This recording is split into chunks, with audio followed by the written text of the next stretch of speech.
అతి పరిశుద్ధుడా స్తుతి నైవేద్యము నీకే అర్పించి కీర్తింతును.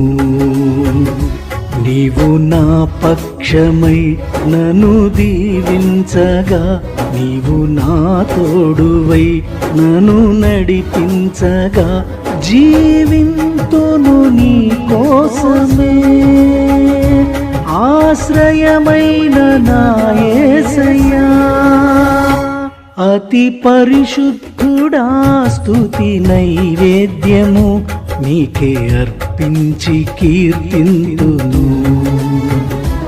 అతి పరిశుద్ధుడా స్తుతి నైవేద్యము నీకే అర్పించి కీర్తింతును.